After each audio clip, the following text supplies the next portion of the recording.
You want to live a life of no regrets. We are about to drop 6 bombs that talk about the living life with no regrets. So here are the 6 cheat codes according to Dylan. Again, Dylan is a featured speaker at the upcoming Las Vegas event. So get there. Also, follow this guy on Instagram. If you're not, I don't know what you're doing.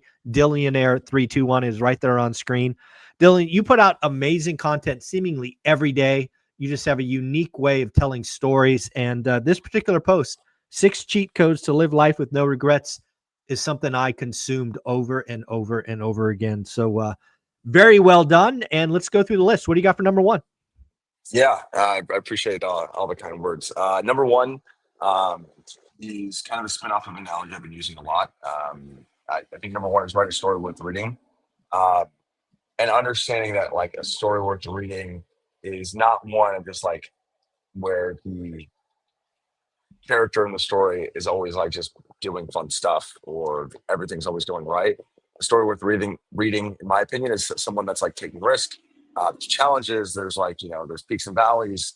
But you really get to kind of fall in love with the character. I think a lot of people live a life kind of on autopilot, and they forget that they're the ones with the pen. And Mm-hmm. so I think if you can frame it that way, you get to kind of plan your life however you want. And that could be taking the trip that you've always wanted to take. That could be taking the risk that you never, that you're scared to take, starting the business, like making the investment, whatever the thing is. But um, I always look at life through just writing a story worth reading. And if that the character in my story is going to do the cooler thing, most of the time it's the scarier thing. Yeah, I love that. I love that this is when you started with. I'm reminded of what I think Chris Williamson is said is, again, you're writing the story, right? It's your book. You can close a chapter and start a new one. And the other thing I heard Chris Williams say is, what would the like if your life was a movie or a book, what would the audience be screaming at you to do, right? Yeah, Again, yeah, sometimes we yeah, get yeah. so comfortable and so in it. Um, Other people are screaming at you to take the risk, take the plunge, do the thing, do that. And yeah, I think if you're going to have a life of no regrets, you've got to understand sometimes you got to put you got to close that chapter, open a new one, take the risk, take the trip, do this, do that. And yeah, it's going to make for a good story. 100%. And some chapters are going to be longer. Like sometimes like the cool thing in your life might only last a couple days. But in the book, there's so much density there that it's a very long chapter, or something that feels like it's taken very like a long time, like many months. It's a pit. Something that you're struggling with. It could be a year, but in the grand Yeah, scheme of the chapter, it's like only a couple pages. So like recognize love that that. the things that you're going to do they're eventually going to close, but you get to control what comes next. All right, well, we started fire with the first one. What do you got for number 2? Yeah, this one's very simple. You talk about this a lot. I believe this is on your 7 rules. But just spend time with people that bring peace, not Yeah, noise. There's a lot of like really noisy relationships that want to do a lot, take a lot, that require a lot of maintenance.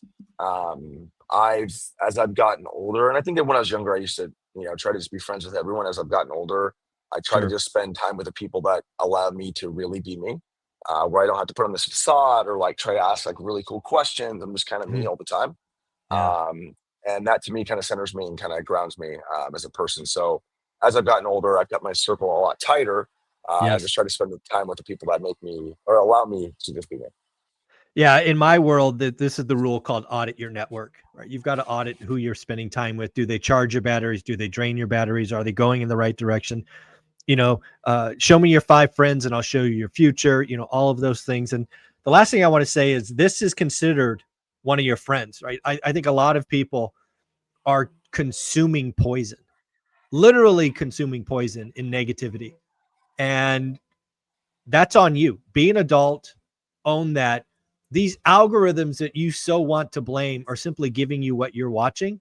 You can change an algorithm in like 3 days, right? You can get rid of poison in 3 days, but you have to do it on purpose. It takes actionable steps. It takes ignoring and blocking and muting and whatever. Folks, treat this as one of your 5 friends because it has the power to poison you day in and day out. So that's number 2. What do you got for number 3? I also really like what you said. I could go on a whole tangent about that. I'm not going to, but I could. Uh, I have number 3. Keep income lean and scalable. Oh, This is yes. kind of more of a thought like kind of to my earlier days, but I think a lot when I was first getting started in real estate, a big reason why I was able to have as much staying power as I did and as much like um, consistency, I guess, and just doing it. I wasn't making any money for a long time, so I just consolidated all of my expenses. I didn't have a car. I moved back home.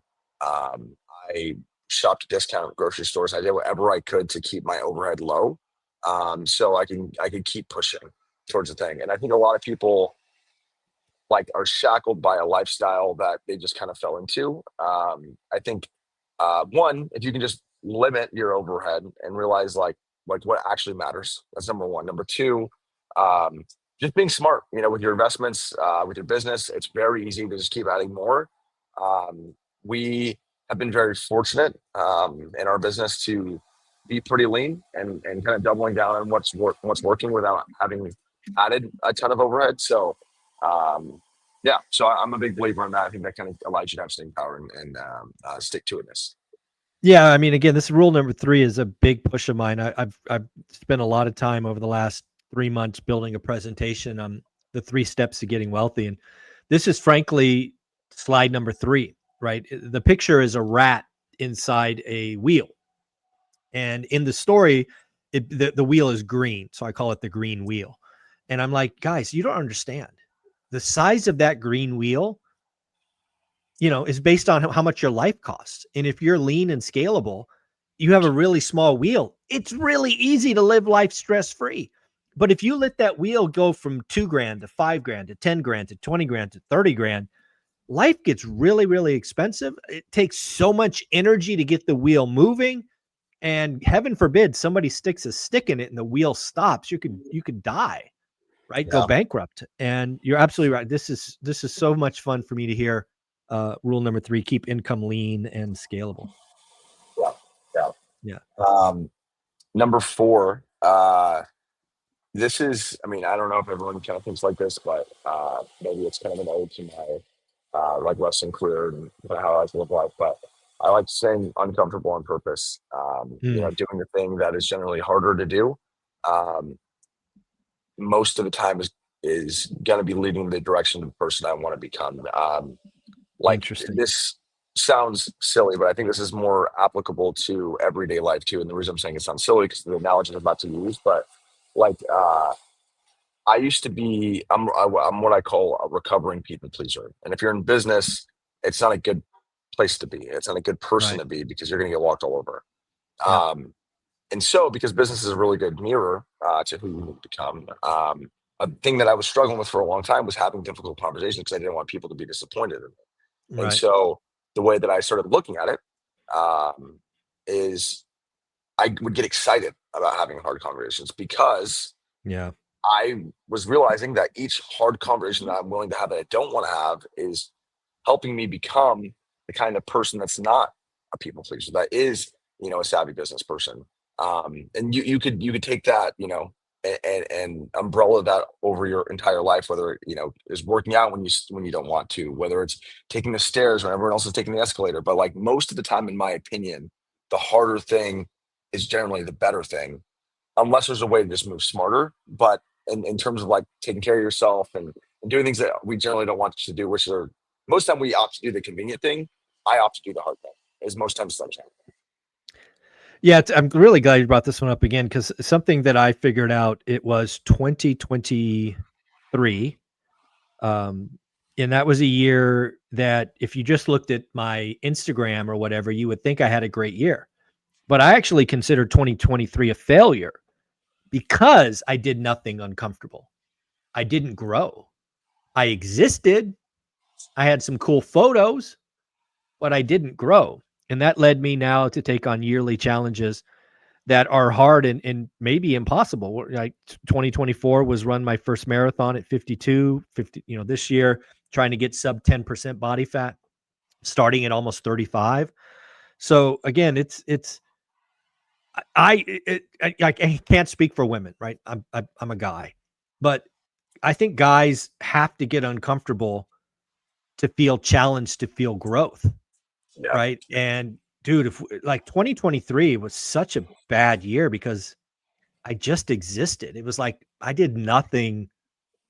And you know, some people might lean, oh, that was a year of recovery and, you know, all of that. Maybe, but nothing was intentional. That's the problem with 2023. Like if I would have said 2023 is my year of decompress and healing from, you know, 30 years of grinding, maybe okay. But Yeah. I didn't do it on purpose, right? It wasn't a focused decision.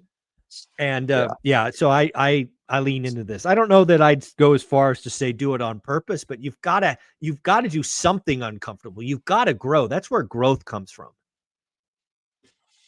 Yeah. Yeah. And languages, I think, is very important. I think I just did that for the sake of the post. I think it's No, just it's being great. intentional It's a about this very kind of catchy suffering. post. Yeah.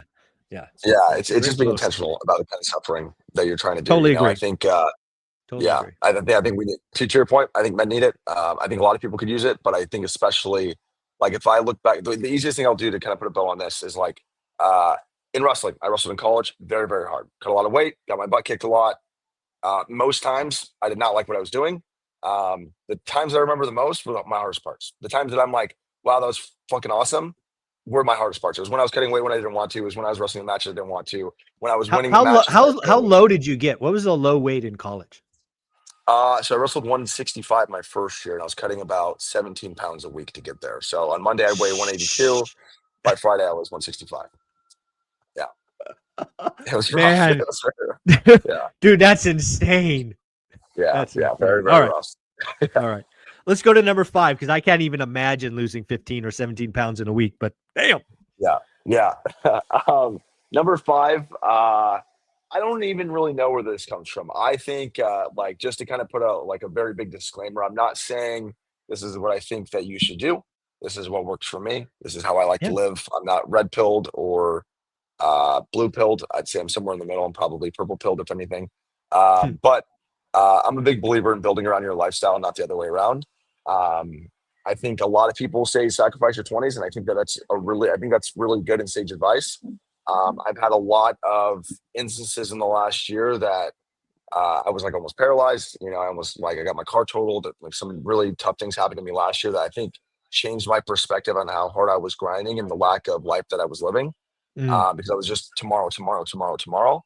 And so now I have a lot of intentionality around things that I'm trying to do more often that I yeah. think are going to yield memory dividends for my later years. And me as a 25-year-old single male with very little responsibilities, I feel like it's more important now than ever before.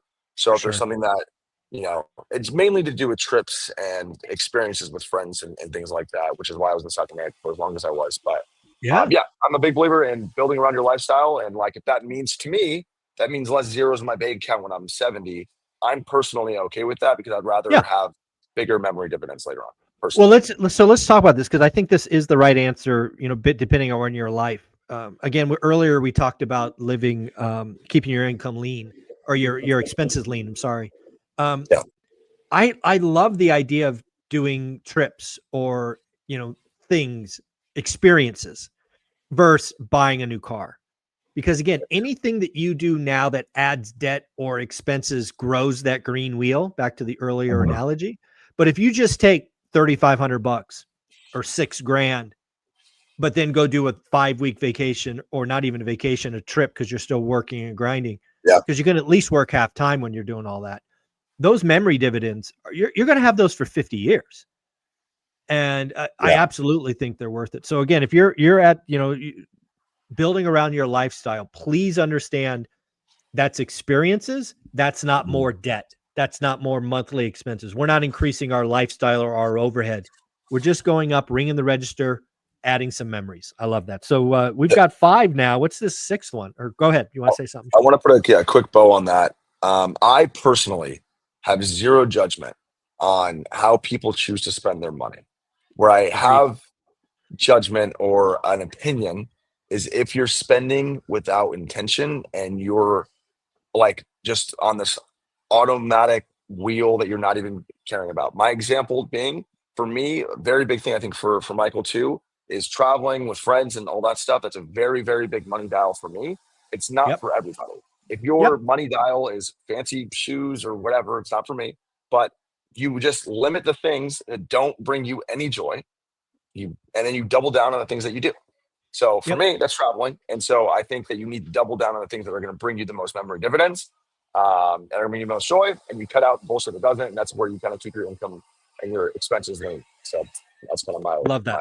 Love that. Yeah. All right, let's close this again, folks. This is the 6 cheat codes to live life with no regrets. We got number 6.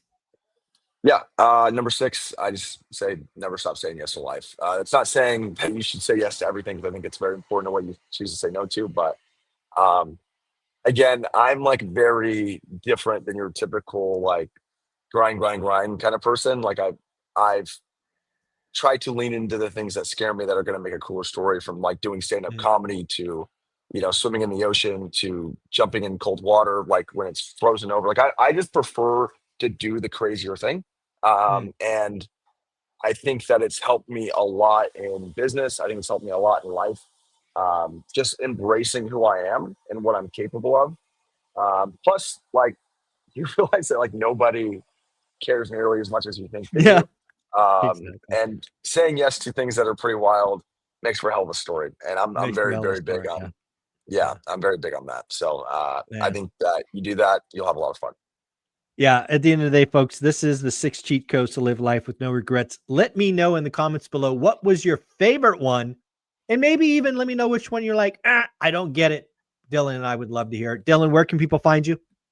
Yeah. On all social media platforms at Dillionaire321, predominantly on Instagram. So if you agree, disagree, or want to kind of debate or talk about anything that's outside of personal development, you want to talk about real estate, you can reach out to me on there. I also have my headline or my tagline below. Yep, folks, at the end of the day, do me a favor. He comes back each and every week, gives us some time. Go follow him on Instagram. Send him a DM. Say thank you for coming on one rental at a time. Dylan, you're amazing, man. Take care.